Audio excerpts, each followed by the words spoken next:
Welcome back to Get With The Programming. I'm Chase Ingram. I'm Captain America. And along with me is Bill Grumler. Wolverine. Sorry we're late, everyone. Yeah, Chase. My bad. I think I almost threw my back out trying to headbang right there. Wow. Oh, You are in the Masters division, aren't you? I am, man. I'm just hard charging into 40 like I'm turning 60. This is crazy. Tell me what it's like. Well, you'll tell me before. I don't want to. I will pretend like I'm not 60, dude. When you turn until 60, I'm 90. I can't wait. When I turn 60? Yeah. Fuck you, dude. Like, really? Wait. Don't be pushing my clock like that. I mean, I know you got some time. Yeah, but barely. Thank God I just jumped up 1 year already. I'm just saying. That's right. Happy belated birthday, Mr. Bill Grunler. Thanks, dude. What's the damage? 27 years old for my 26th year. Ooh, we have crested 26 mark. Yeah, seriously. What'd you do? Me and my youngest daughter, my oldest daughter is in college, so she was off doing her thing, and me and my youngest daughter did a little staycation thing. Sometimes Groupon does good things. Oh. And so I saw one that was like cheap. It was right by the beach. And I mean, we did the beach thing. We had the whole pool to ourselves and we ruled that place. So we just, we took over. And you want to know what's really weird? Like Friday was cool. It was just us. Saturday, there's a lot of people that were there. And here I am. I'm turning 53 years old. And I'm in the pool playing with my 7-year-old daughter. And like we play hard. Yes. And it sucks all the other kids over to where we are. They all want to play. And you throw one kid at a pool, you're throwing all the kids at the pool. I mean, like all the other parents are up on top, and I'm like, hey guys, get your own kid. Like I'm here for my kid. I'm not here for your kid. You know, it has happened in the past when that happened in another hotel. And this couple, they bought me beer all day long because I was basically babysitting. It was fun. Anyway, we had a good time. What's up, everyone? Alyssa, Patrick, Joanne. You get to see one. Yes. That is OG. That is OG. Bruce, Corey, Renata, Jules. What's up, everyone? Sorry we're late. Sorry I'm late. It's all good, man. Hey, you've been world traveling. Ooh, yes. Okay. Yeah, story time. Story time. Give it. I had a Bill Grunler-esque travel experience. Now, if you guys don't know anything about Bill, before we get there, Corey, OG shirts are shipping on Wednesday. So they got the first round of orders in, shipping on Wednesday. And if you guys are like, hey, what are those? They're these. They're those. OG shirts. Yeah. If you guys are watching the Syndicate broadcast, Mr. Adrian Bosman went on there throwing up an OG on the broadcast. Hell yes. Hell yes. Appreciate that, Corey. I had a great time. Too much fun. Don't tell my wife. It was a lot of hard work, and I didn't enjoy it. Yeah, it sucked. But go get yourselves one of these. We got the OG shirts. We've got the OG tanks. I'm jealous with this blue, man. That blue is so sick. It does look cool. But yeah, Boz threw up the OG shirt on the broadcast, man. He had the green one. It looked cool. Green one. Yeah, that olive one. Oh. Yeah. I saw him on social media. Yeah. Anyway. Go to sherpaworks.com, SHERPAWERKS, and search the OG collection. It's already on there. Get in there. 2 OG shirts on the way. Gosh, you are the best. Thanks, Rad Dad Rich. Thanks for the happy birthdays, you guys. Appreciate that. Yeah, give him appreciate that. Give him all to Bill. Okay, so story time. Bill is notorious for having the world's worst travel experiences. I don't know if it's because you have some like Podunk airport in SLO or St. Luis Obispo. Maybe. But Bill always has like he's either late or he's like, I'm flying in to see you guys at 2 a.m. when I land, or whatever happens. It always happens on the same, and that's Bill's thing. That's Bill's thing where no matter what, his travel is going to get screwed up. No matter what. I have it with like food orders in restaurants. Yep. Can't get them right. Doesn't matter. It's uncanny. And my wife just says it's my fault. I'm not explaining it correctly. But I don't know how else I can explain getting a Brussels sprout salad with extra chicken on it. And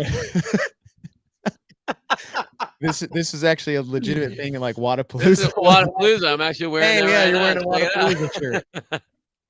And anyways, so I was very thankful to get to go to Amsterdam this weekend and broadcast the Lowlands Throwdown.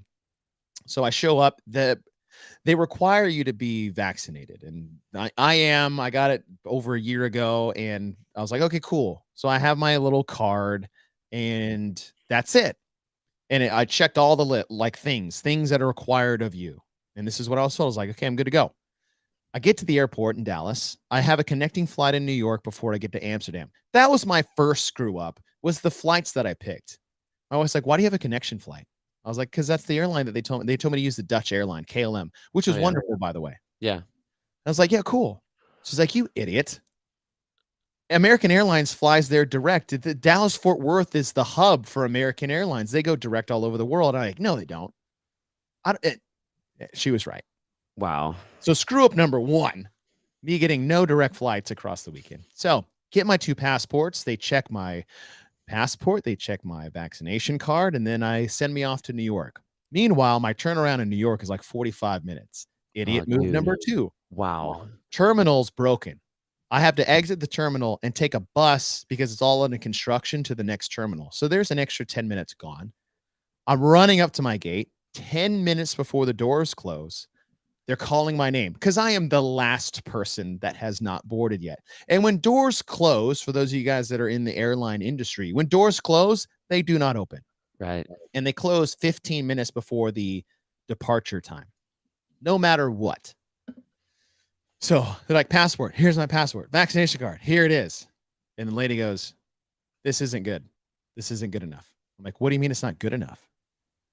She's like, for Amsterdam, you have to have it within 277 days of your trip. I'm like, what? Like, yeah. It's like, have you gotten another one? I was like, another one? It's like, have you been boosted? I was like, I got naturally boosted. And when I got COVID in February, it made me miss Wadapalooza. I'm not missing another event, lady. Yeah. She's like, well, you can go in the back and get a booster. I'm like, fuck that. I'm like, no. You Yeah. need another flight later. I am panicking. 10 minutes before doors close. She goes, you are not allowed on this airplane. So I called the director. You know, Robin. Yeah. We did some stuff for him. We did some stuff for him during COVID. We basically rebroadcasted the Lowlands Throwdown together. That's right. So I call him. He answers the phone. Thank God. He goes, what's up? I was like, they won't let me on the plane. He's like, what? I was like, my vaccination card apparently isn't good. He's like, what? I'm like, I know. And then she's like, what is, while I'm on the phone, the lady's like, in this like little New York accent. She's like, what are you going there for? I was like, I'm going to broadcast a sporting event. She's like, oh, well, do you have a letterhead that says you're doing that? I'm like, I've got all these emails, and I'm on like speaker with him, and he's cutting in and out because he's on like WhatsApp on the other side of the world. God knows what time it is. I think it's like 10 o'clock over there. And I'm going through these, like all the emails, all the contractors like, no, that's not good enough. You need a letterhead, like a national work visa letterhead. And I go, Robin, can you do that? And he's like, yeah, hold on. He's on his computer, banging out his computer.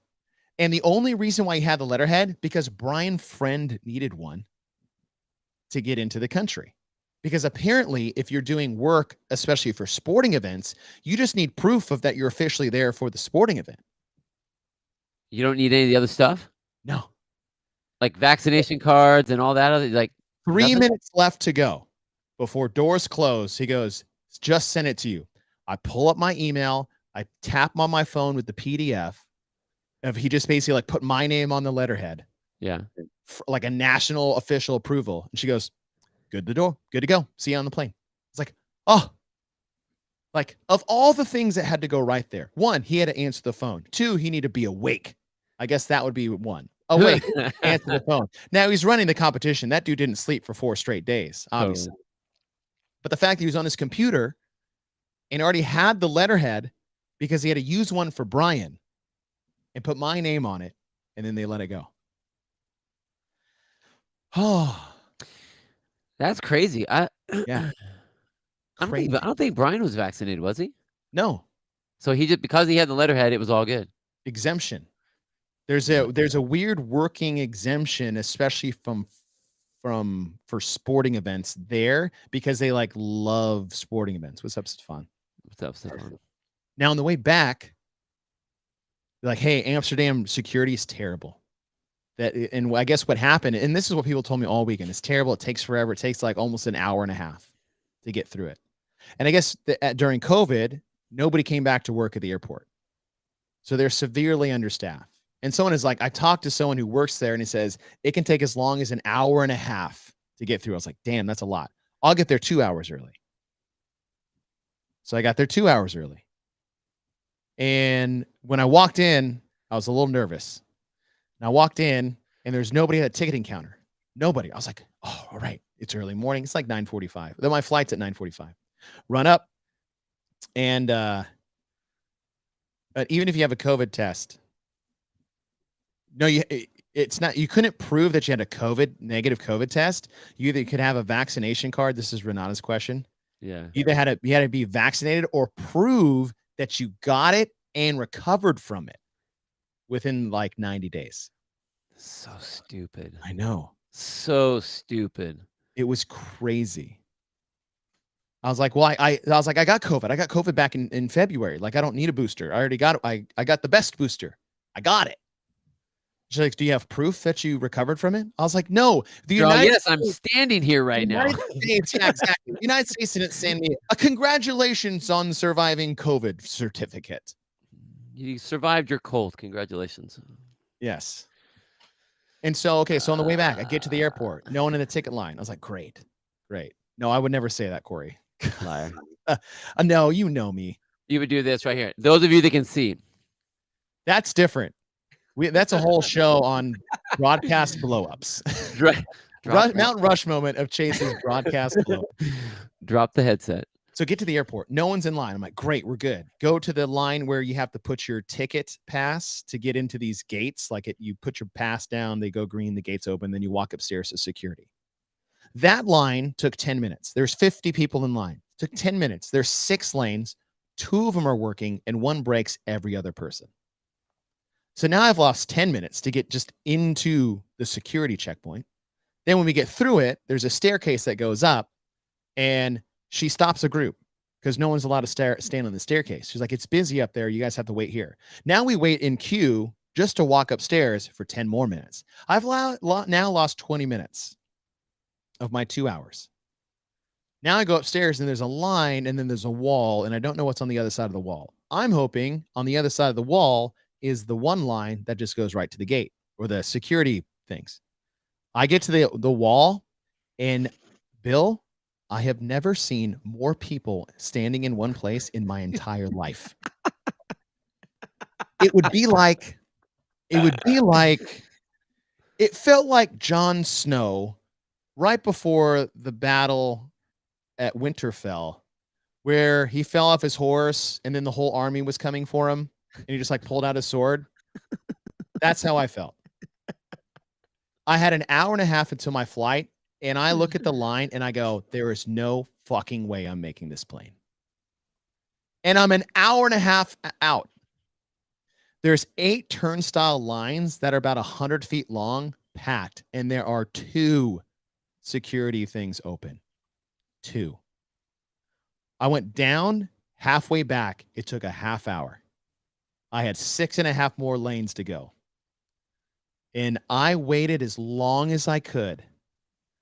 30 minutes before the doors were closing. And I went, I have to be this guy. And I did. I just got out of line and I just like mercy walked right to the top, like security bag check. I was like, can I come in? My flight is doors closing in 20 minutes. From the time it took that part, me next in line took 10 more minutes. Like putting bag on the conveyor belt took 10 minutes. That process took 10 minutes. Running to the gate, 5 minutes to spare. Good to go. Wow. Then they have a tricky one there too, with like the way the buckets, the cases, the things that you put the stuff in, how it like pops out, come down the big conveyor belt setup. Do they have that set up there? Say it again. Where like you line up and the trays things that you pop put out. your Yeah, stuff that's on, what I'm yeah, it telling you. kind of That's what it comes was. out. Took It's a 10 minutes. whole different deal. Yeah, yeah, yeah. Yeah, took 10 minutes. Yeah. 10 minutes. So that I heard later that security line, because I felt bad. I was like, okay, I should have come here earlier. I should have. I really did screw up. And I normally don't because I'm like, I don't mess with airports. And that line that day took over 4 hours. So even if I got there 2.5 hours early, I still would have missed it by an hour and a half. Wow. I couldn't believe it. So I get on the plane. I barely make it, finally. And I have an hour and 10 connection in Minneapolis, going back to where I effed up number one by not getting a direct flight to Dallas. Hour and 10 minutes. On the plane, doors are closed, pilot comes on. We're going to be delayed 15 minutes. I'm like, ooh, okay, that sucks. Because 21 people didn't make the flight. They were in the same line. They were in the same line. 21 people. Yes, Stefan, even if you gave yourself 3 hours, you still would have missed your flight. So I didn't feel all bad by dragging my feet. 21 people missed the flight. They have to take all their bags off the plane. All of them. And then he's like, all right, bags off the plane. It'll be another 15 minutes to get them on the plane. I was like, oh my God, I just lost a half hour. Now I'm only thinking I have another 45-minute transition in Minneapolis to get onto the plane. And at least in the US, it was New York. I just had to run to the gate. When I land in Minneapolis, I have to go through customs and passport. I have to do 2 things. Oh man. And then they come on the flight, or they come on the speakers like, we're going to be delayed another 15 minutes because there's no one to drive the truck to back the plane out of the gate. We are now 45 minutes behind. They have like 4 people working at this airport or what? Yeah, pretty much. I think they all did the same thing. They're like, hey, we need to back the plane. Welcome they to Jim closed- Bob's Airport. They closed one Amsterdam line. International. Yeah. Oh. So we land in Minneapolis, and I'm talking to the KLM, what are they called? Flight attendants. Amazing. And there's this lady that's like, listen, I'm going to be late. She's like, there's 8 other people that have connections. We are aware. I was like, cool. What's the plan? It's like, well, because I was at pretty close to the front bulkhead. I was in like the light early teen numbers, just so I could like move around easily. She's like, well, when we land, we'll get you off first, but it's going to be it's going to have to be after business class because that's just how it works. I go, I feel like in this case, there's some extenuating circumstances because we got 45 minutes delayed. We can just be like, hey, business class people, these 8 people need to exit the plane before you. Would you like to be human beings and allow this to happen? And I kind of made that tone. I was like, okay, but does that like really need to be a thing? Does it really need to be a thing? And then later she's like, okay, get in the front row here. And as soon as we open, we're going to sneak you guys off and you can go. Sneak you off. Sneak you off, right? Don't look at us, business class. Don't look at these lowly people that are coming from the back end. I'm poor. So we get off the plane.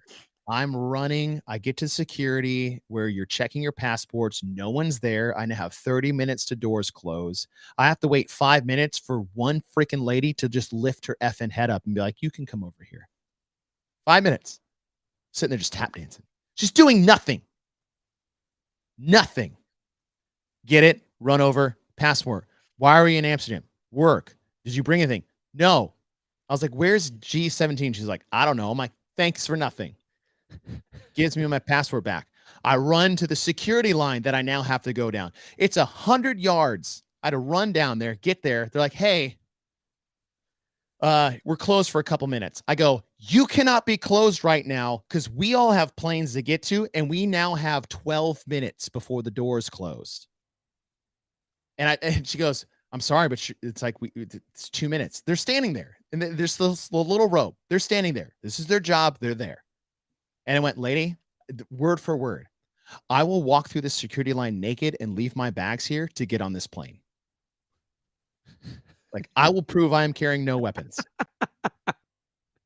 Word for word. She laughed and goes, "All right, guys, open it up." I'm like, A, thank you. B, what the fuck? Like, you had to threaten you with nudeness to get onto this thing? Threaten you with nudeness. Threaten you with nudeness. That's a good one. I was dead It's a serious new too. one. I was like, passport, wallet. I have a fanny pack, by the way, for all this. So I have a fanny pack. It's gonna be me and a fanny pack flopping my way to G17. Full sprint. So we get through. I now have 8 minutes to get to a gate, and I have no idea how far it is. But apparently, it's the furthest point away for currently I am. And Bill, I dead sprinted with my backpack and a full duffel bag for 7 minutes to get to this gate. Yeah, I've done that. That's the whole time. CrossFit. I It's got there fucking with 3 CrossFit. Thank minutes God. away. When I got there, I literally collapsed on the ground right in front of the ticket stand as if like I just finished a workout. And all I could think in my head as we close this long story out was that if I didn't do CrossFit, there was no way I was making that. All joking aside, there would have been no chance. No chance. Yeah. Can you imagine all the I mean, you see people running in the airport all the time. And every time I see all those people, I'm like this. Yeah, you're not gonna make it. No, you're not gonna make it. And so I get on the plane and I'm like, I'm dying. Yeah. And it's a 2-seater on my side, and I have the aisle because I'm smart. And the guy looks at me. This is the reference that he gave out. Of all the running in the airport references he could have gave me, he's like, "What'd you have?" And I was like, "Dude, I just had to huff, get my ass here." He goes, "Oh, so you're like OJ Simpson." I go, "Wow, that That's a was good it." one. Like, I know, like, if you guys don't know, That's an age thing. That was an that's age thing. You just got thing. kicked out right This there. was, Yeah. was it a glove commercial? Is that even the best part? What was it? No. It wasn't the glove commercial. What No, was it, that a had to shoe, have like a work been shoe commercial? something like that. Yeah. It was OJ running through the airport and doing hurdles and stuff, and he's, like, trying to catch his flight. But I was like, "Damn, bro. How old are you? How old are you and how old am I?" That I was like, "Oh, I get it." That's a weird Yes, that reference. was exactly me. Exactly me. I hurdled over the seats and everything Yeah. So that was in it. slow-mo. I know we're so I land and have to do a podcast with Justin Berg and Bosman. They're like, "Hey, can you do a podcast?" I'm like, I just got back to Texas." But he's like, "It's short and sweet." I was like, and I texted my wife. I was like, "Hey, I can't come home right now. I have to do a podcast." But the way it was working, I was getting the podcast done, pick up my kids from school, and finally get home at like 6:00 in the evening. And she didn't react positively to that. And I don't believe that. yeah. And all I wanted to do in my head, all I wanted to do outside, I did this in my head. I was like, "Do you have any fucking idea what I just did to get here? And you're gonna hassle me for 90-minute difference? I could have been here back on Wednesday." Of course, I didn't say that because she wasn't wrong.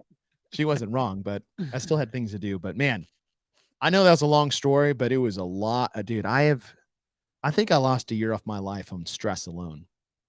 I think that's happened to me so many times that I just I don't even get fazed by it anymore. I just have been I kind of ping pong my way through all of that stuff. It's happened so many times. What I think is hysterical is the fact that you had enough time to sit there and log all this down, because you guys know that this is going to be like 9 Instagram posts of the going to Amsterdam, the security line at Amsterdam, how we got back. I had my nudeness, had to threaten the lady with nudeness. And yes, I like the word nudeness better than nudity. Nudeness. Nude, it just sounds more fun. Oh my gosh, that's funny. So That's that was good. Everything else was great. It was really cool to be in Amsterdam. I'd never been before. It's fun. It's a good place. Yeah, it was nuts. Oh, so yeah, it was a little the podcast we did, I probably look like a zombie. I was like, "Yeah, that sounds cool." I'm so tired. I'm so tired. Oh, I'm sweating just thinking about it. Oh, Yeah. what are we even here for? We're here to talk programming. Recap the programming. Yeah, recap the programming with the semifinals. The first thing I want to talk to you about, Stefan. No, I didn't. I didn't get a stroopwafel. They are good. I screwed up. I know that was like the one thing he told me to get. Ooh, there's one. There's one. Renata, do a rush moment on traveling on Patreon. What do you do? Like a 12? Yeah, it wouldn't even be. I can almost pick every trip I've taken. Bill will take his top 4, and then I'll take 4 others of Bill's because I never have Well, no, now you have one though. Now yeah, you have one. I told my story. We don't need to retell that whole thing again. That was 20 minutes. People can't get back from their life. But we can do one of Bill's top 8. Bill's top 8 Mount Rushmore. His 1 through 4 and my 5 through 8. Oh my gosh, that's funny. The one thing I wanted to touch on first is now that we got to see the individual standardized ones live, I'd be curious what's your thoughts on seeing it now live in person versus kind of how you thought about it. I know we would have liked to see something else, but after seeing it, how do you feel about it now? The 10 rounds of legless rope climbs and shuttle runs.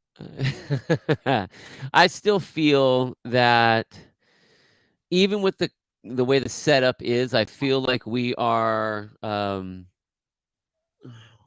what was the last year that we did standardized? Was 2011? That was the non-standardized 2011, I believe. 2011, yeah. I feel like that's what this was. So there were great events. Like there were some really good events.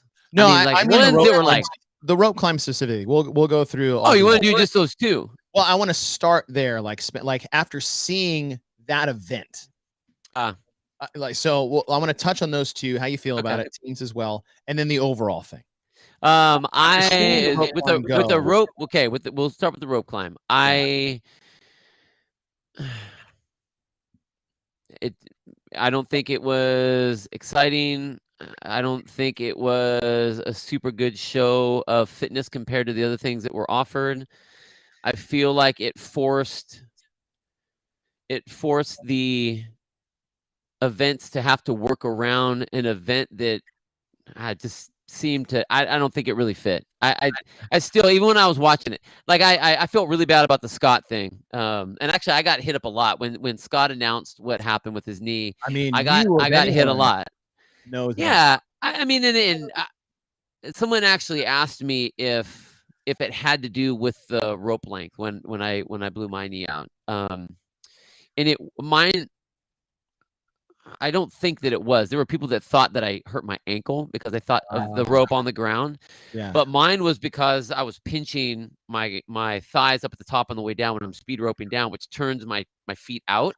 So when I landed and I went to turn, my foot stuck in the Dolomer mat. And so when I came down, it popped my knee. That's what popped mine.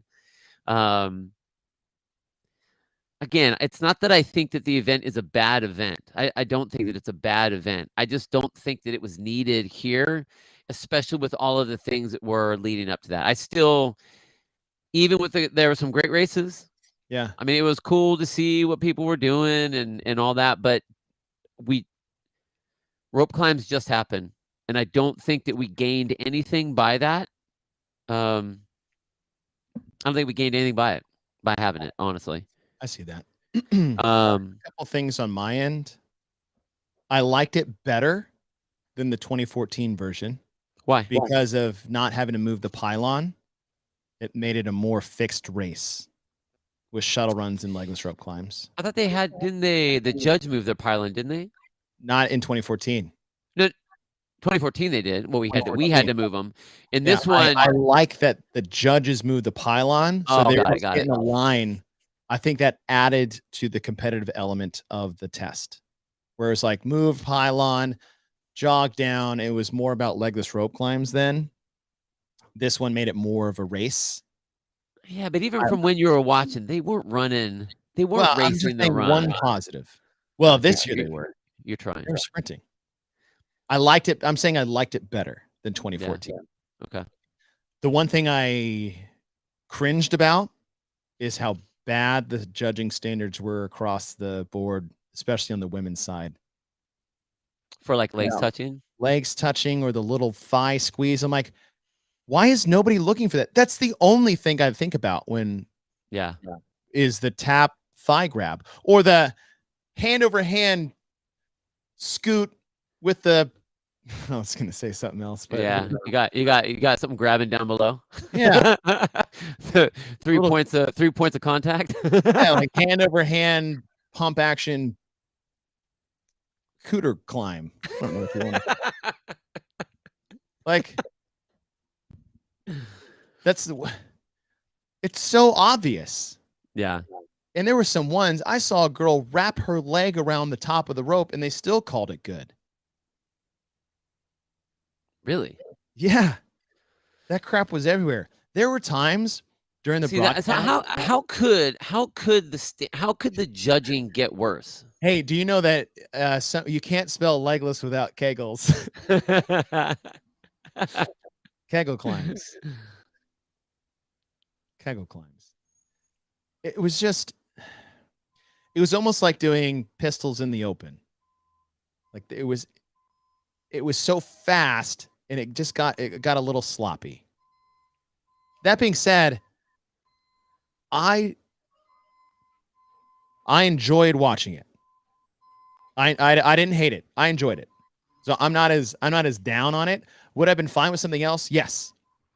But I didn't hate it. And the other thing I liked is that since it was just a legless, it just gave them more opportunity to use more things. Like if they used a giant chipper, like if they dictated that, I feel like that would cut so much away from the creativity from the events. Since it was just like a lift and a legless rope climb, and that was all they took away from him from movements, it gave them more freedom to do things. Exactly my point. That gives them too much freedom. You basically wasted two positions where CrossFit is ensuring that a certain level of athlete gets there. Okay. And Okay. instead of letting what was happening before, it's like, okay, it's Wild West. Everyone can do whatever crazy stuff they want. Now this is what we standardize across the board. Is that? Yeah. I mean, the lift was the lift. I think no matter what lift you have in there, I like the fact that it was a complex. It was fun to watch. There was good lifting that was happening. There was some really big lifts. It was cool. It pushed people to the limit, on the jerk, which I thought was great. Yeah. And that at least, I mean, I think no matter what other lifting type thing you would have put in there, I don't think you could have gained a whole lot more out of that. That X that box.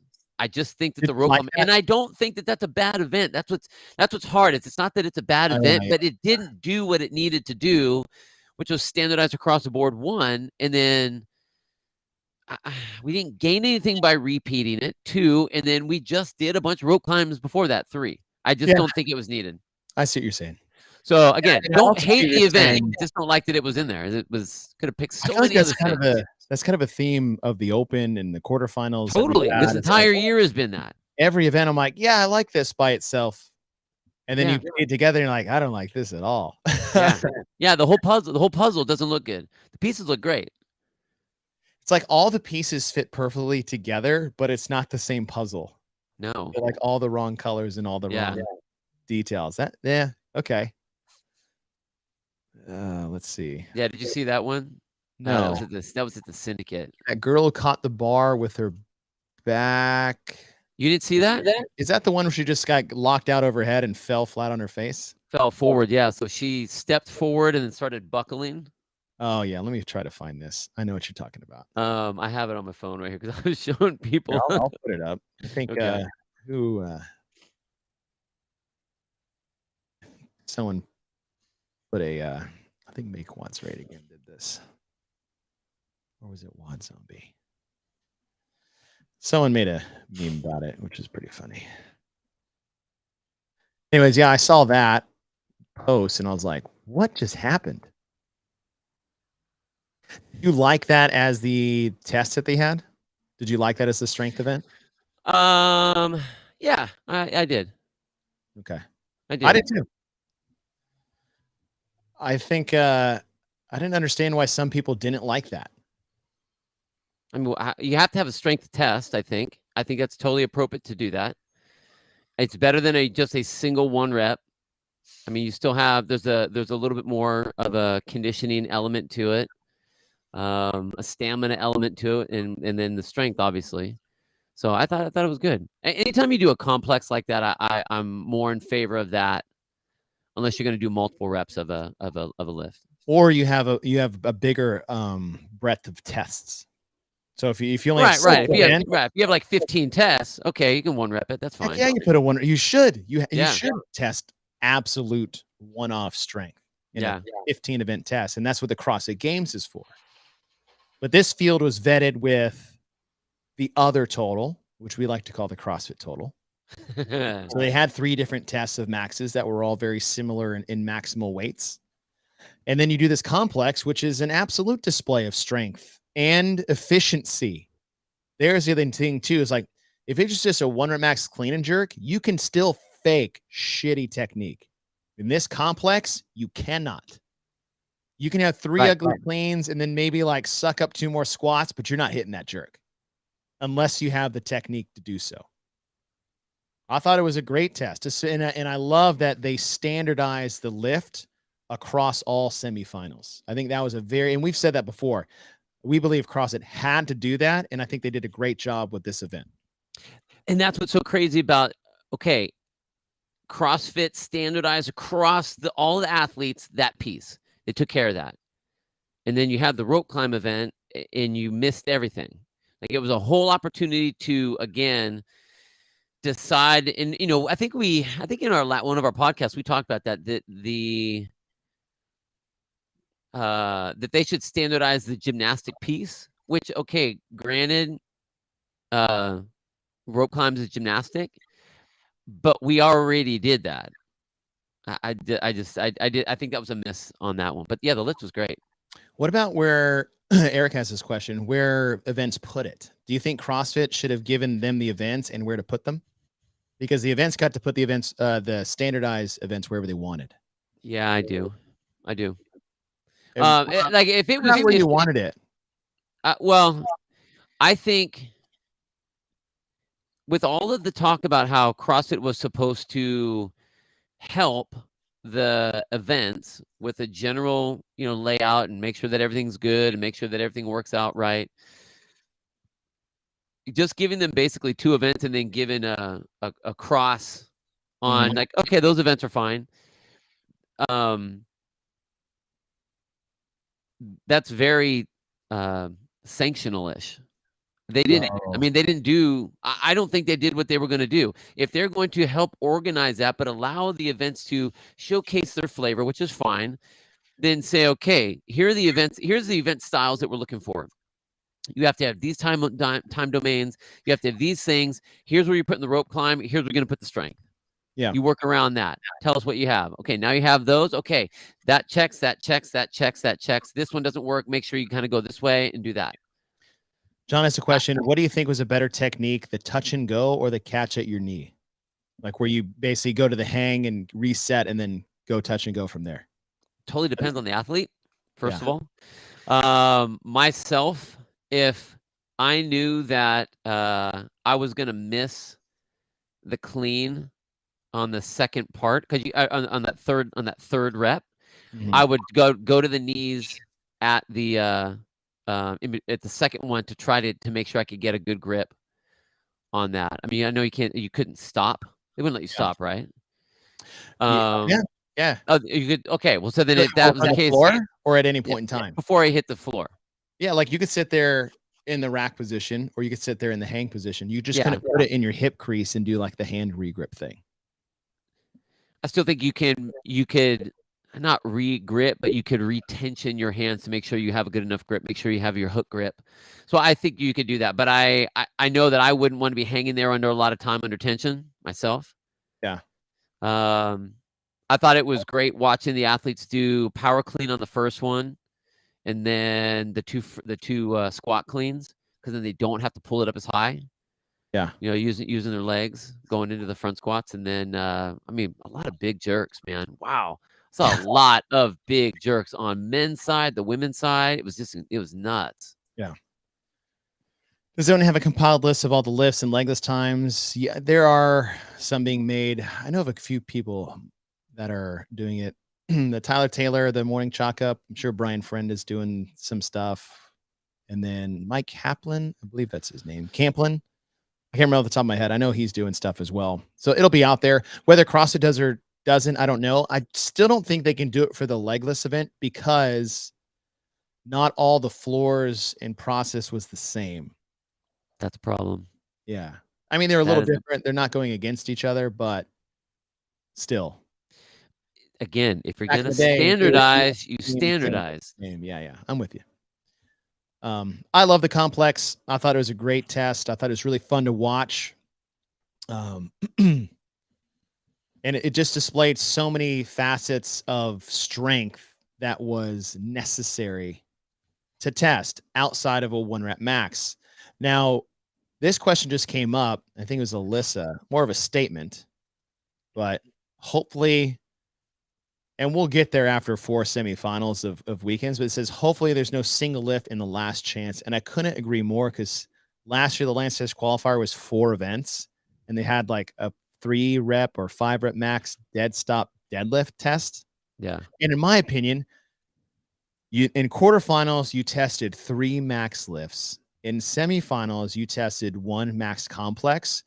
You don't need to test any more strength events in the last chance qualifier. You just need to find the fittest person of the group. You've already done Yes. 2. You've Right. already done your 2.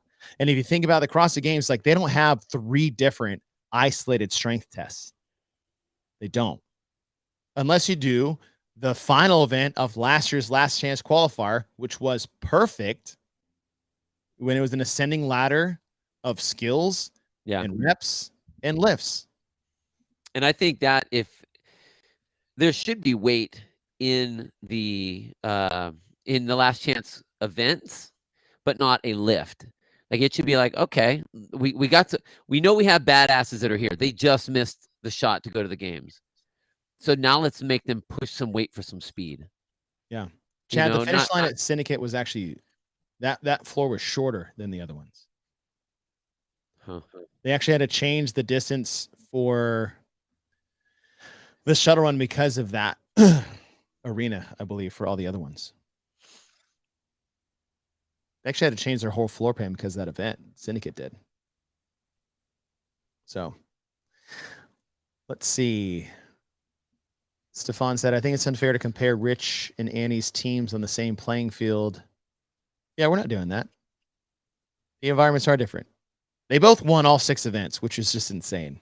I mean, to be expected, but neither one of them have ever done that before. Obviously, Reykjavik has never done that. Mayhem got close last year. They got 5 first and 1 second in the last event. Right. But in this weekend alone, we had 3. We had 2 teams and Tia Claire Toomey that won every event, which is unreal. Unreal. We'll get to the last chance qualifier after 4 weeks and what we think would be, but that is a good question. I don't think there should be any lift in there by itself. Well, yeah, people, well, of course, people are comparing them, and they should. That's the fun part about sports. Is like you can't compare '90s basketball to these 2000 pussies. Like, yes, but that's sports, and that's the fun part. So and it's mayhem, and you always have to see like, okay, well, what are the big group of names that are going to be coming after him? So who, of course, you're going to have the comparison. Of course, you are. What's hard is that you can only compare them on 2 events. Yeah. You know what I mean? I mean, realistically, right. Because they only did 2 events that were the same, and so the other ones aren't. They were on different playing fields. They were, one was doing the apples event, and the other one's doing the oranges event. Even though they won their respective bushels. Programming wise, overall, what do you think? Let's see. The one that got the most noise from people, which was strange to hear their complaints. Some of them were warranted. At least the conversation to be had. Yeah. Let me find this. Let's go to Syndicate Crown real quick. So you had your 2, you had the barbell complex. I guess that was the first event of the weekend. You know what I'd be curious is, I mean, it doesn't matter now.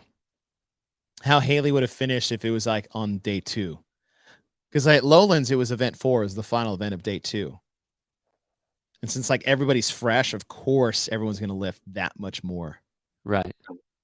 John, do you think Tia would go 6 for 6 at all semis? Yeah. Yeah, I do. Yeah. It was unbelievable.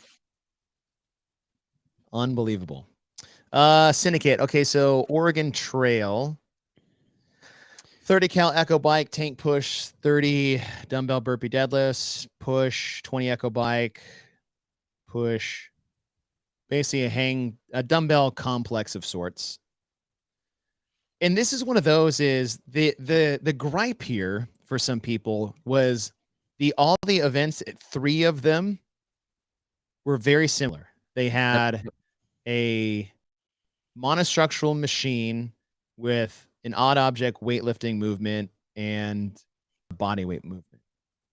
Like Oregon Trail, their other odd object was the tank push. In skiing with Carrie, you have med ball, odd object, ski erg, and then body weight with the GHC sit-ups and the handstand walks. On Jackie style, rower, body weight, empty barbell. Like it's the same 3 style of events.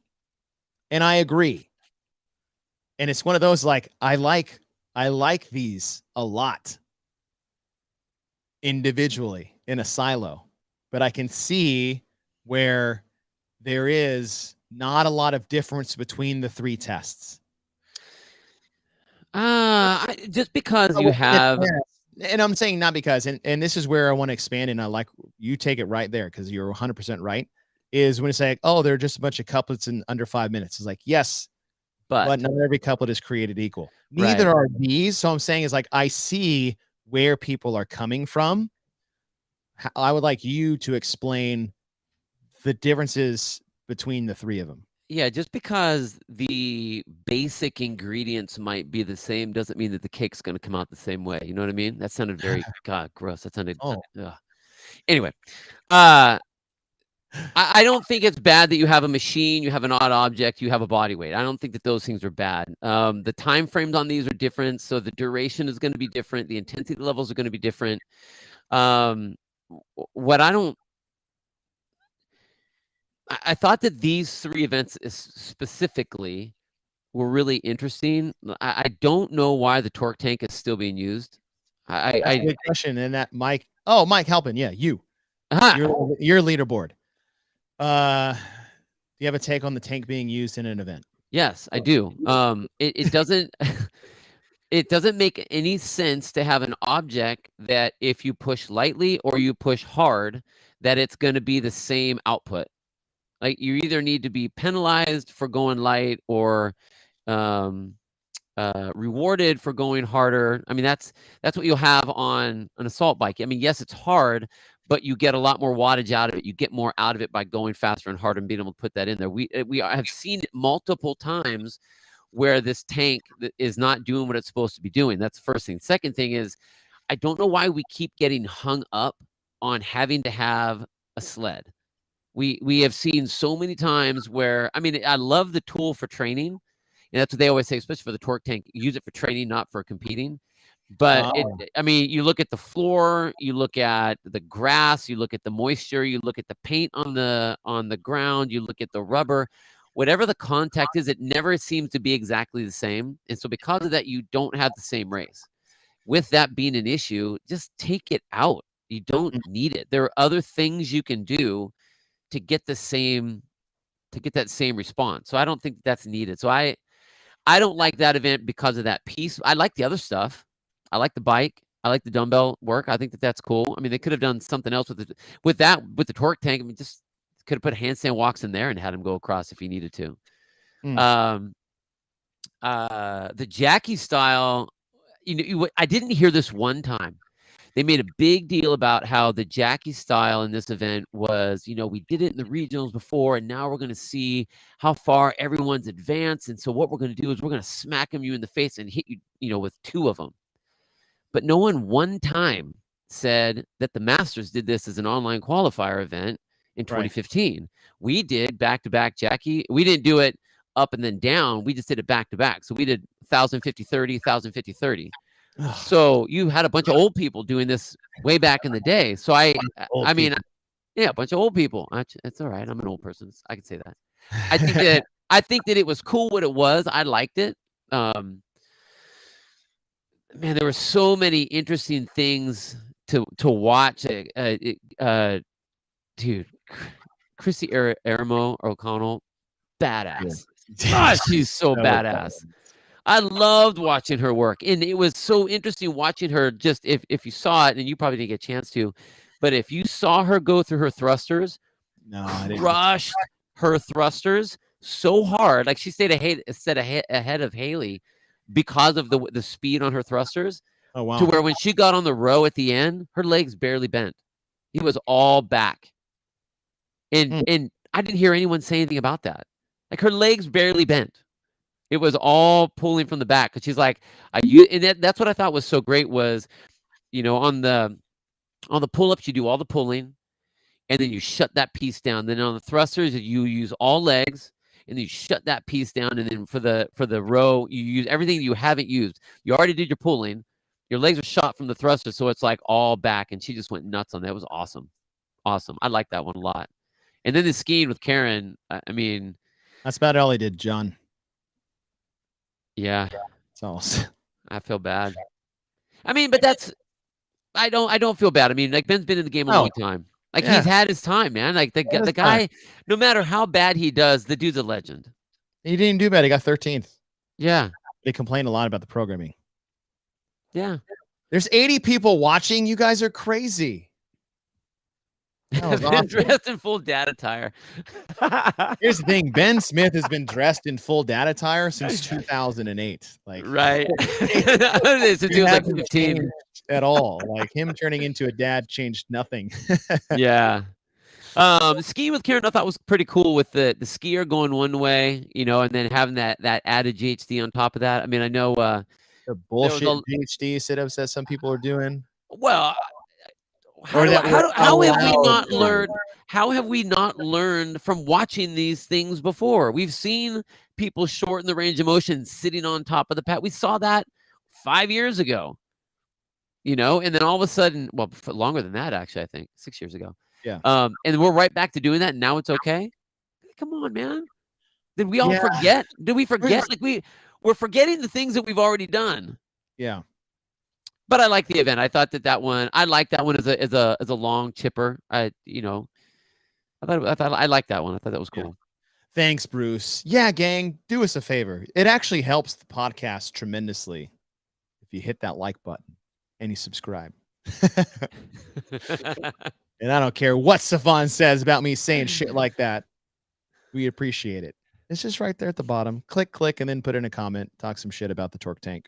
While you're scrolling over to talk shit about the Torque Tank, hit the thumb and the bell. Ding the bell.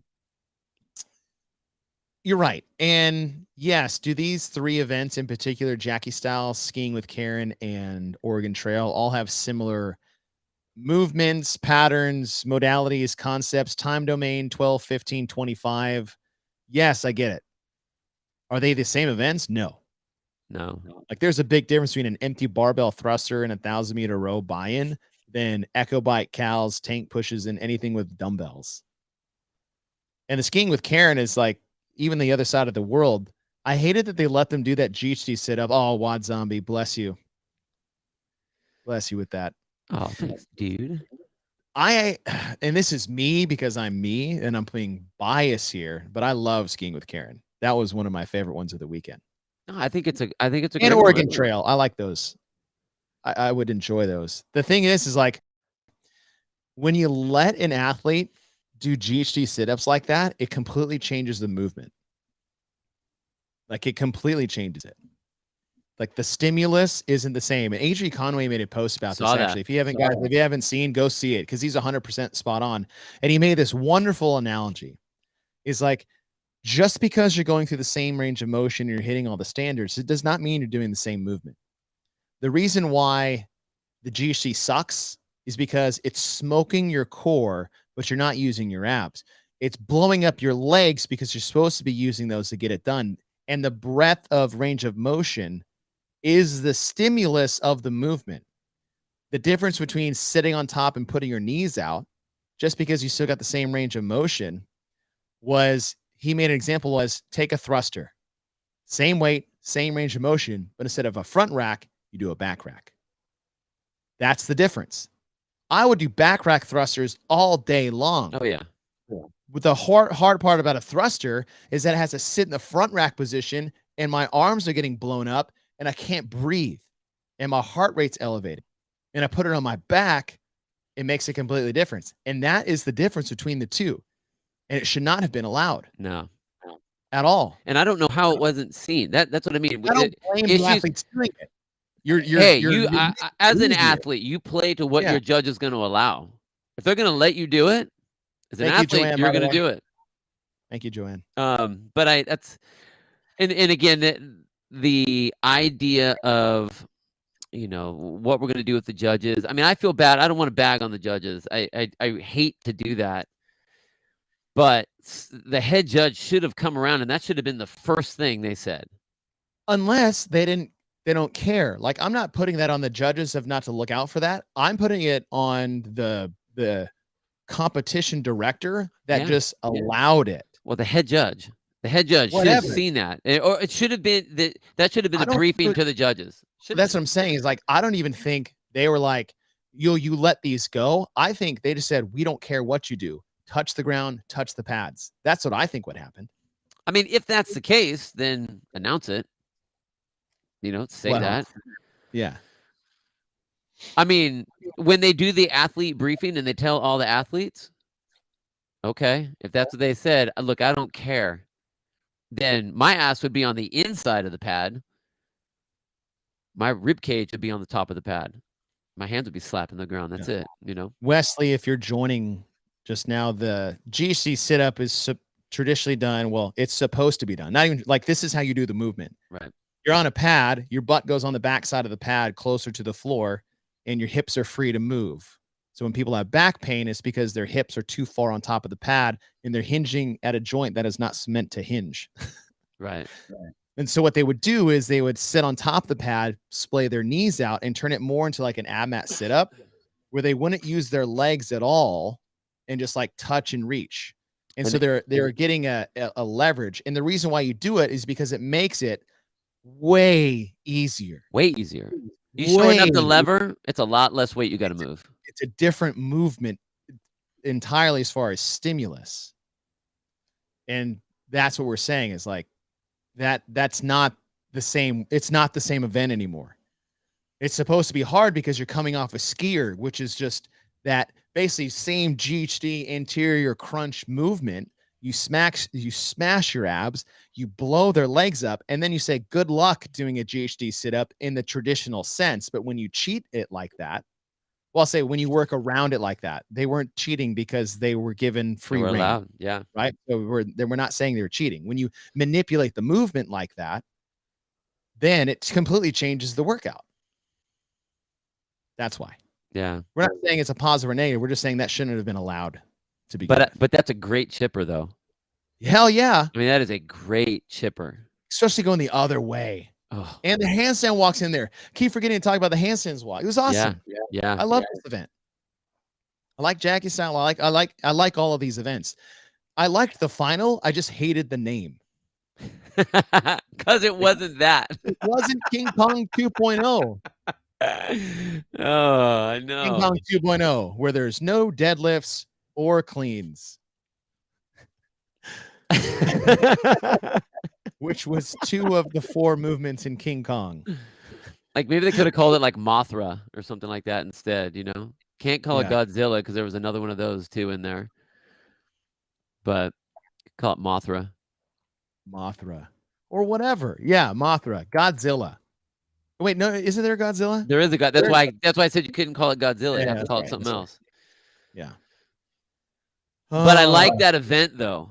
That was a cool event. That's the other thing is like all these weird outside the box things that I have a problem with. And I love every one of these events. Yeah. These are all super fun. But if you look at the total of this now, what do you think is missing? Oh. See, to me, Let's I think that see. they went a little bit too much on the odd object stuff. It was I think you can get rid of Jackie Style and put something else there. I think Jackie Style was not needed. I think they Something else, needed a something else. barbell they needed a barbell event in A here. moderately heavy bar. A cycling, yeah, where it's in the middle of something, you're doing snatches, you're doing Yeah. If I could get rid of one vent, cleans, get rid squat of Jackie cleans. Style and put something else in there. Yeah, a moderately heavy barbell for a lot of cycling. Yeah. And make it let's see. Times, you had 20 plus. I mean, the time frame's not bad. No? Yeah, keep the time frame. Take out the 15, rowing. no. Yeah, something. Ooh. The Torian strongman Diane thrown in there. Something like that. That was actually pretty Something cool. like that. Yeah, that was actually pretty cool. They had some cool events.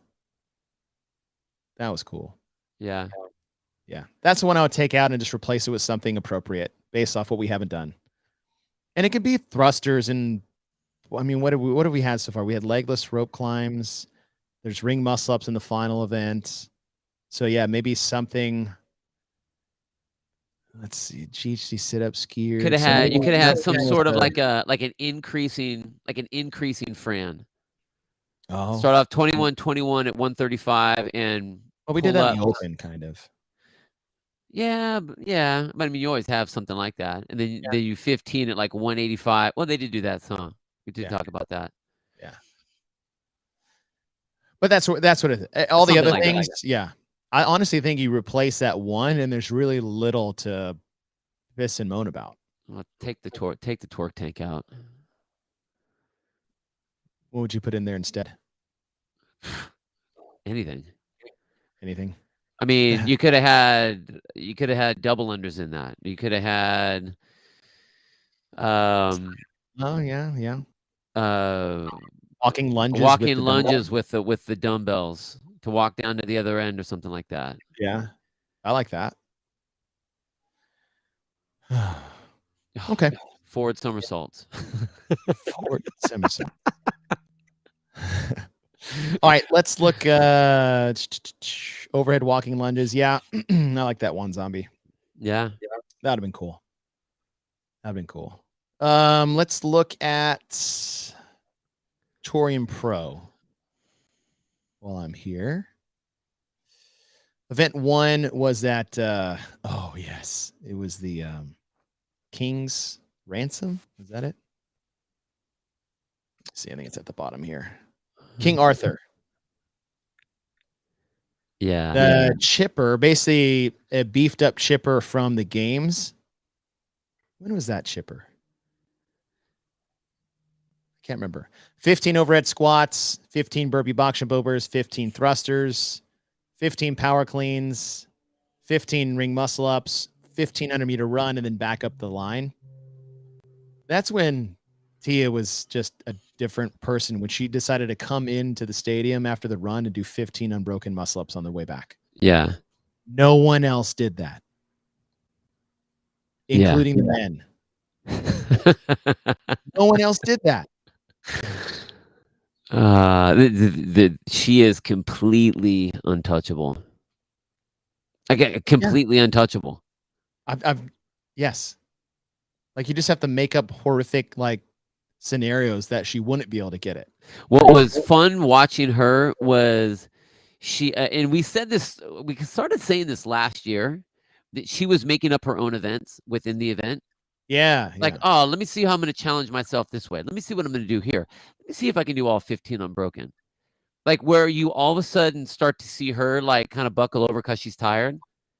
It's not not because she was racing anybody. She was testing something on her own.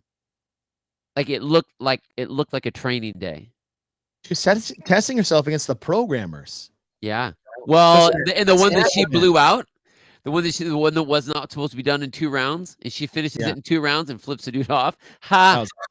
Crushed you. Like, damn, you're awesome. Yeah. I like this event. I do think, like looking at all the results, I think Alyssa is onto something. Is that there were a lot of short events here. Yeah. Let's see. What was another one? King Arthur was one. Don't stop me. This one. This is what you're talking about.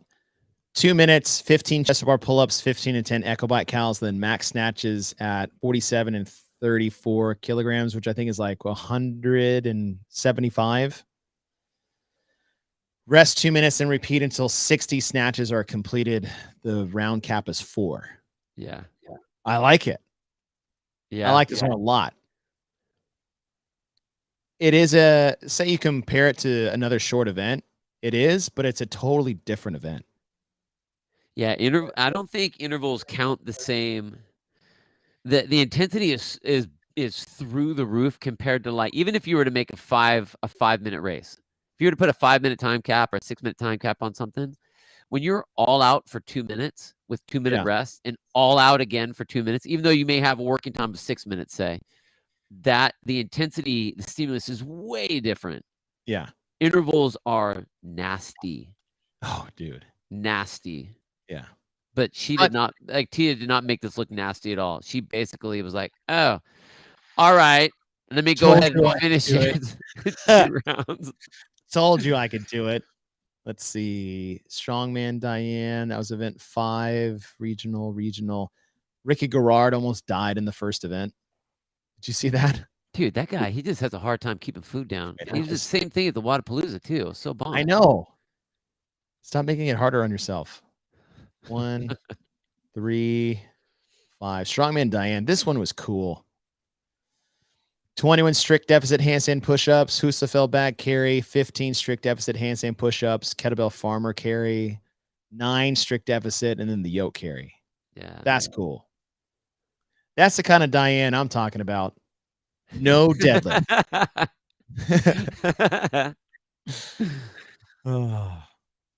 Here's a question. I feel like this is an easy answer. Is Tia greater than Matt and Rich? Yes.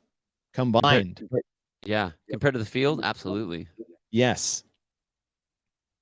Like, I don't even need to expand on that. But it's a good question, Jordan. Yes, she is.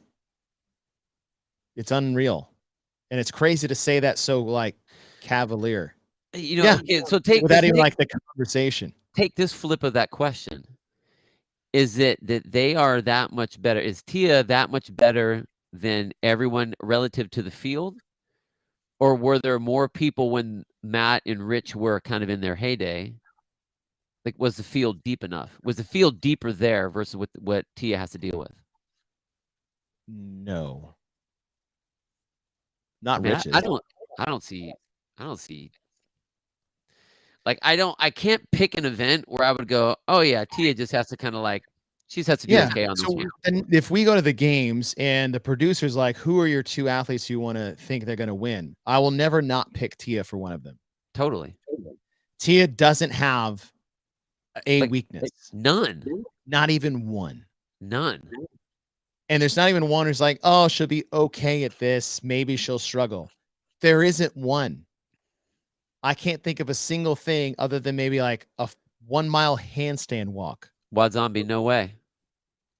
No way. No. Wad Zombie, no. I mean, I think Laura did amazing. Will not even be close. She did great, and I think she's going to have a great showing, but nope. Nope. No. It's but the fact that I can't expand on this other than say no shows you that I don't even have to like feel I need to sell this to anyone. No. Yes, her handstand walks are slower, which is why I put it in there. For a mile.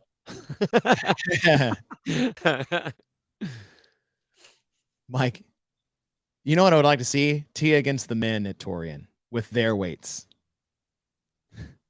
Now, she wouldn't be top 5. That's just how it works, but it would have been more fun.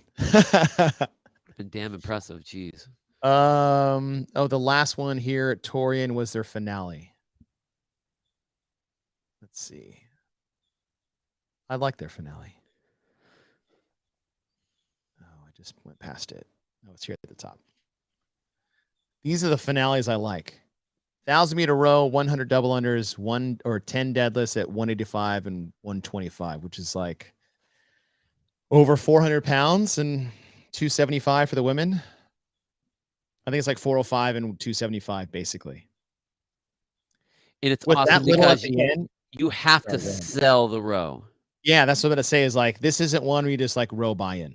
No, and that's how it usually is. And you have to sell out on the row, and you cannot miss on the double unders. Because for the most part, all these athletes can do that deadlift. So it's who gets there first, because it's I mean, basically going to be touch and go for everyone. Corey, yeah, this is a good way to put where Tia is. He says there's levels to this. Tia's on top and everyone else is on the third level. That's exactly what this is. Wonder what her CrossFit level is. Is super diamond, platinum, Kevlar, I don't know steel, what it is. all blended. They would just call it Tia. But that's where we're at right now. That's really how it feels. If there was 3 levels, there's Tia, no one is on the second level, and the next group is on the third. Yeah. That's the best way to describe it. Good job, Corey. Does anyone have a CrossFit level? Yeah, we got all our leveling systems. We all you didn't get the Hopper email and read it top to bottom to figure out the sneaky publication that we're getting levels in the middle of the open mic? Second and third should be fun. Yes. The rest of the race at the podium for the women's side should be exciting. Should be exciting. Okay, let's switch over to the Lowlands. Let me find this. Lowlands Throwdown. Event 1. That was the legless one. The second one.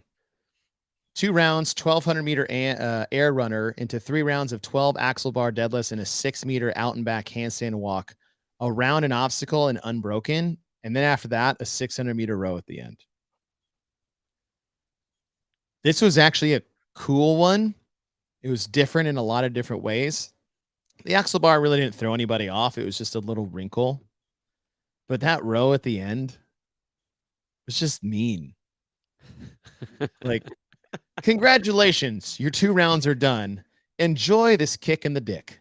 Like, that's, I feel like they just, like, you might as well have just done that to me after my last handstand walk. Just kick me as hard as you could right between the legs, and it probably would have hurt less than the 600-meter row buyout.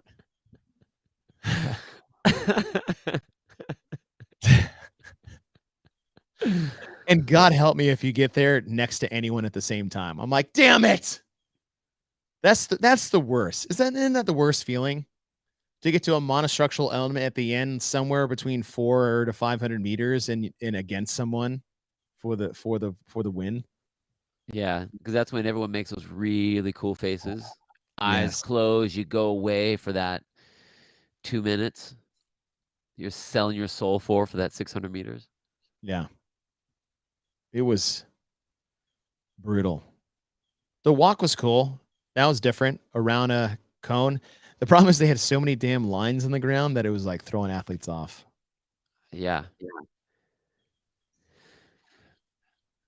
Like I like that event. I mean, it's just an event. I see it. You have your monostructural part in there. I don't necessarily know if I like that you have to go out and back for the handstand walk. I'd rather them have to do a longer handstand walk or over something or whatever. I think that piece starts to take away the fitness piece of it. Like, we start dipping into, and not that going around a circle is like making it a circus, because we've seen circus events where they're through the cones and over the this and over that, and I think that those are kind of like that too. They veer on the one side. It gets super nichey, where it's all about the handstand walk kind of a thing. And that had to be unbroken, right? If it wasn't unbroken, they had to go start over again. Yeah. So that's, you all of a sudden lose your fitness because you can't turn around an object. It's like, you're not fit. Or are Well, you it's no different than the ramp and stairs. well, it could be different. I mean, if everyone's I mean, it's a handstand walk skill. We all do that in the no, gym. Don't no. pretend like they've never tried that before. Well, I mean, I know they play it, but it's like it just seems like an odd piece. I'm not saying it's a bad event. It just seemed like that was almost, I don't know, unnecessary for what you're trying to do. All right. This was just an event to me. I didn't hate it. Yeah. I enjoyed watching it. I had fun watching people on the row. I will never do it because I don't want to do that to my body. I liked this one. This one was one of those that surprised me. So this is the interval one at Lowlands, a lot like what we saw at the Torium Pro. So it was 4 different segments, 27 chest. It was chest bar pull-ups, dumbbell thrusters, then max burpee box jump overs in a time remaining. The time frame decreased while the reps buy-in decreased. Your score was burpee box jump overs. But this is where athletes showed how much better they are than I really realize. Because, like, I wonder if they'll break anywhere in here. And no one did. Yeah. Ever. I was like, maybe in round 1 just to be smart and save yourself so you can get through round 2 and 1 break 2. And then after that, you go unbroken. And they're like, no, we are going to do this unbroken. We're going to do it as fast as we can. And then we'll do burpees as fast as we can. And then we'll keep going. And I was like, oh, my God. They're just different people now. Yeah. Zero pain tolerance. Crazy. Zero pain tolerance. And this one was cool because you'd look at the boxes while they're walking on their way back and people just went for it. I liked this event. This was a cool one. I like this one too. I thought it was awesome. This one was fun to watch because it was exciting. There's some great races. It really did. Again, the interval piece really, I mean, ramps up the intensity on this particular event versus just a short event. I mean, you add all the working time that they have together is at 2, 4, 6, 7 minutes of working time, and there's a shit ton of work that's getting done. Yeah, a shit ton of work that's getting done. It's a very unique way of putting all of these pieces in there, and I thought it was cool. Yeah, I really enjoyed this one. Barbell 1. Okay, we got 2 and 1. Okay, this one, Devil's Advocate. This was so overprogrammed. Like crazy overprogrammed. Just 50 devil presses at 50 and 35, basically 40 handstand push-ups, 30 sandbag, 2 shoulder at 150 and 100, 20 handstand push-ups, then 25 devil presses. Okay. If you want to make that a 20-minute workout, you can do that, but your time cap was 11 minutes. Right. And like the winner on the men's side, one person got to the dumbbells. We're like, I win. I did 1 devil press at the end. That was massively overprogrammed. Massively. And for these 2 movements independently, devil presses and sandbag cleans, the weight differences and how men and women handle them they're 2 different worlds. I don't know what it is about devil presses, but like 50s with men and 35s with women are totally different movements. Yeah. Just how strong women are getting. And it's just so much difficult for men. I think there's a range of motion element to that too. But the sandbag, it's not close. Like, and we saw that at Dubai. Right. Yeah. They had that chipper in the middle. Like the guys could not clean that thing more than like 1 time every 10 or 12 seconds. Like the guys couldn't get through the sandbag cleans. Yeah. And the girl's like, touch and go 5. This was so overprogrammed. I think that's the easiest way they could have done this a little bit is go 40-40, 20-20, and then 10 at the end. Just a little change. Really, I think they should cut all the reps in half on the devil presses, sandbags, and make them race. Certainly not. Well, here's the thing. Like the tall guy, short guy thing, I thought they actually balanced that well throughout the weekend. Like everybody got theirs this weekend. Yeah. Everybody got theirs this weekend. There wasn't that. Last one. And I'm saving this one because I think this is actually my favorite event of the entire weekend of all semifinals. The finale here was awesome.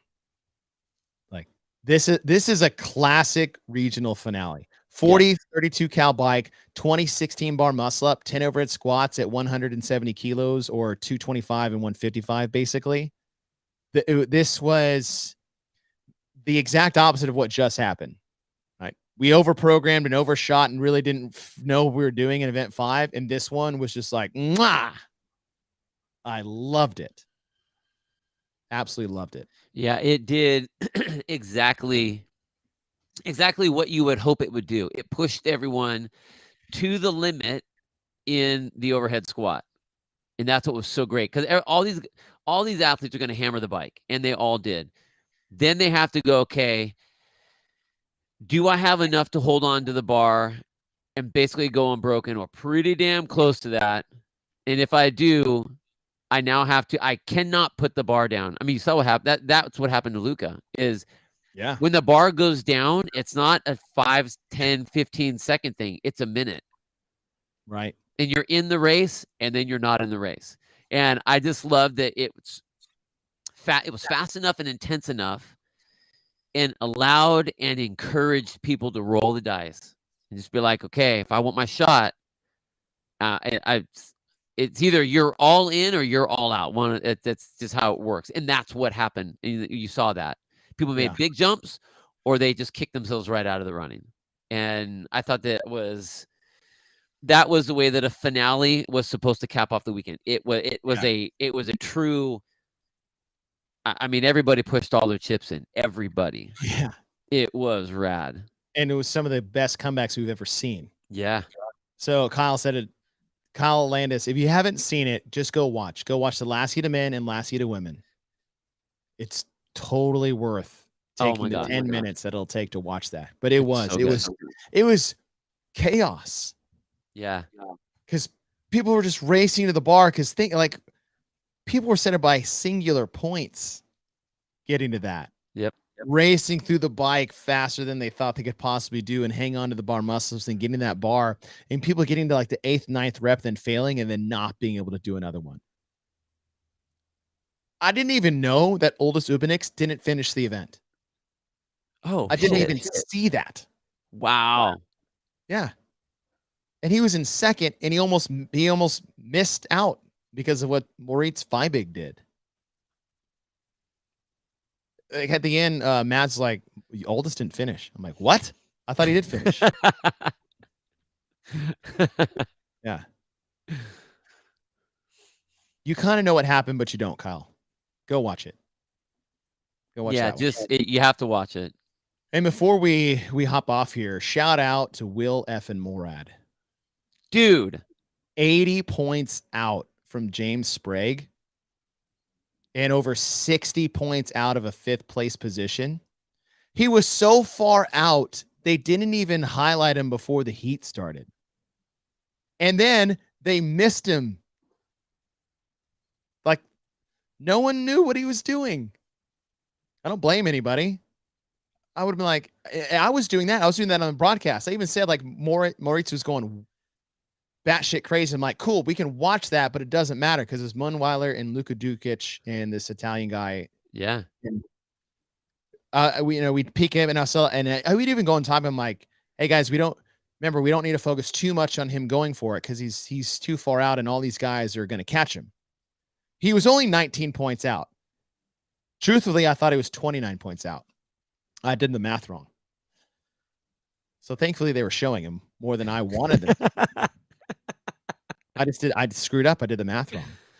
Now I was still following the right people. It was Munweiler versus Luka Dukic. They were separated by 1 point. Yeah. 1. And they were both going for it. And then shit hit the fan for both of them.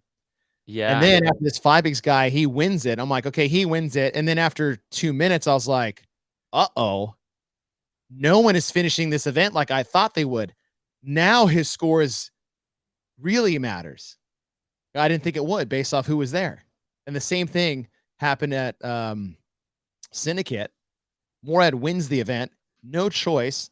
Sprague, who was sitting in third. Like 60 points clear of 6th. 81 points clear of Will Morad. And I feel so bad for the dude. That sucks. Like we're celebrating the comeback, but on the other side of a massive comeback is just a massive implosion. Massive fall from grades. Yeah. Sucks. And the kid he seems like a good kid, is way he handles himself. I know, he worked his ass off all weekend, and then he had one bad finish and missed the games by 1 point. Well, there So, have been a lot of great athletes that have missed their shot by 1 point and come back and had some pretty incredible careers, so go give Brent Fikowski a phone call. yeah. You guys haven't know how many times Brent Fikowski missed the games on, like, the final overhead squat of 2 different finales? Right. And now look what he did when he got to the games finally. That was one of those, like, you knew how good he was gonna be if he could ever get to the games. But shout out to Will Mora. That was, insane. Insane. Good weekend, though. Yeah. Like, overall. Yeah, Good weekend. there were some We good had our things with the races. programming, but, like, yeah, awesome races. The events were fun to watch. I wish more people would show up and watch these things in person in the United States. Dude. Come on, guys. That's Yeah. embarrassing. Pandemic or something? That's No. what it looked like. Not in Tennessee. Like, Shit. you guys, oh, man, your place in Amsterdam was packed. Yes, it was. And it was funny Torian, because packed. Torian, I wanna go watch the semifinal in that place. Yeah. We got freaking flames. Yeah. And the setup and the arena and, like, the custom floor, and it's loud. Oh, dude. Plus, I just wanna hang out with Jeremy. Yeah, totally. But it sucked. It sucked for the athletes. It sucked for the organizers. I mean, that's not their fault.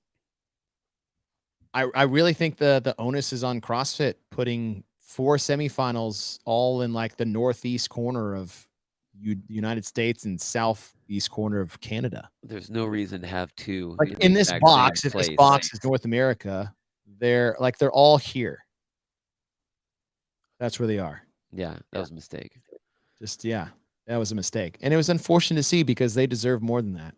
Like Syndicate, Mac, what those guys do, Wilson Pack and Luke Espy, what they do Those guys are great. is they might put on the most professional event out there. And there's all of them are like Lowlands was unbelievable. Torian Pro's unbelievable. Like, did you see the competition floor? Holy crap. Yeah. The volunteers they had, the professionalism, yes, something bad happened there, but like, fuck, that's just life, man. Things happen. But to have like nobody there, it was empty. That was embarrassing. Yeah, it was sad. I felt bad for those guys. Flux Tube is like, I think putting it back-to-back weekends in the same spot cut the nuts off of it. People basically had to choose.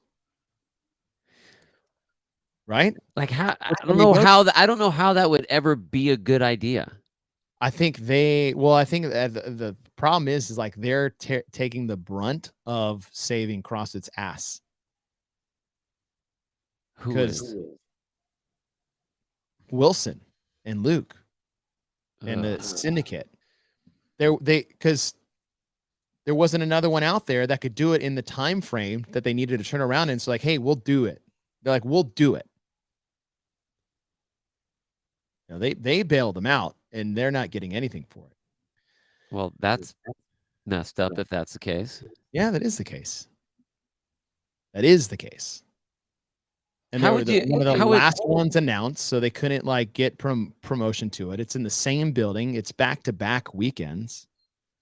So you're automatically splitting your audience in half. I hope Yeah. Anyways, if you're you can save it for your Tennessee, CrossFit podcast. Yeah. Please go watch the Mac in person. Please. Be an OG. Go there in person. If you can't be there in person, at least watch the stream. That has a massive impact on things, gang. I do not want to understate how important it is to just be a part of it. I think someone this weekend, I can't remember who it was. He had a 3-monitor computer, and he had Torian Pro, Lowlands, and Syndicate on all 3. Yeah. Yeah, go to Granite Games, see Colton Mertens. Yeah. Zombie. And while you're there, get yourself a Colton Mertens playing card. Gotta get that shit. Have you seen those? Yeah. I have mine. I have Do one of my own. you? Yeah, where is it? In your in the protective casing? Yeah, I do. I told Colton, I was like, "Hey, you're gonna sign this, and if you don't sign it, muscle hamster, I'm gonna throw it in the trash." And he goes, "Oh, I'm for sure signing it, muscle hamster." I'm like, "Fuck yeah, you're a cool dude. You're a cool dude." Heard the UT graduation the same time, and no one got close to the hotel. Uh, I mean, I could see that being a deterrent. True. Still sucks because they deserve Sucks. they deserve it. They deserve it. All right, gang. 80 people. God bless each and every one of you guys. You Hit guys that are like rad, button. rad. Hit the bell so you guys know when we do this. We'll do something a little later. But wanted to overview things, tell some horror stories from traveling. Did my best Bill Grunler impression over the weekend. Oh, and that's it. What do you want to do later this week? Anything? Something. I thought we got to do Murph. We got to do Murph. Got to do Murph. And when we do it, by the way, what's his name? Jimmy. This guy, I'm going to try to find this while I stretch. This guy who was he posted on his Instagram. He's like, was listening to the podcast while doing Murph in my garage. Day 326 or something. I was like, wait a second. Are you doing Murph every day? Oh, this guy. Look at his name. On his Instagram, it's Jimbo Broski. Whoa. He's been doing Murph every day for the last year. Every day for the last year. So we're gonna get him on the podcast. That's what we got. I forgot. Okay. We're gonna do a Murph. We're gonna do a Murph episode. We're gonna go through the history of Murph. We're gonna go the importance of Murph, why it's fun, why you don't have to do Murph on Memorial Day. As another one. But we're gonna talk to this guy because we have a Fitness Freaks series, and Jim's been doing a Murph every day. Yeah, Colton Mertens. Oh, what's up, bro? Oh, muscle hamster. Oh, muscle hamster. What's up, bro? I'm bringing my car to Granite Games. I want you to sign that. I want you to get some sweat on too. Drip some sweat into the card. Maybe fuck it up a little bit, but I got Merton sweat and its signature. Gonna resell that on Instagram or eBay. Yeah, so we got a Murph episode coming up later this week. We'll let you guys know when that happens. But yeah, Brobroski, whatever. We've been texting back and forth. I can barely get my 30 minutes of cardio in a day. That's my goal for the year, and this guy's doing Murph. One part of me was like, yes, I'm doing something. While I was in Amsterdam, and this is the last story, we got done with dinner and a long day, and it was midnight. And I was like, I haven't done anything yet. So I walked around Amsterdam. This was Friday night until 1 a.m. So I walked for an hour. I probably shouldn't have done that. I didn't know where I was. I just followed noise, and I was like, oh, there's people over there. And I would walk to it in light, and I never got lost, thankfully. It all looks the same. It's all like brick buildings that are 4 stories high, and everybody lives, and it was pretty cool. Thank you. Thanks for being here, Jason. Thank you guys all for being here. Really do appreciate it. We had a great time with you guys. As always, I do these things every day for 2 hours and just shoot it with you guys if we can. But the next episode will be on Murph. We will bring Jim on board, talk about his accomplishments, the whys, the what he's, how's it's been, how it's going, talk about what's coming up on Memorial Day for Murph, why we do it, what it's about, and why really it's just a way to celebrate any which way you want with a hero workout of your choice. That'll be a good one. Yeah. That'll be a good one. But this is a great one. Thank you guys for joining us. We really do appreciate it. Bill? Thanks, man. Yeah, bro. Bye, guys. Hey, y'all.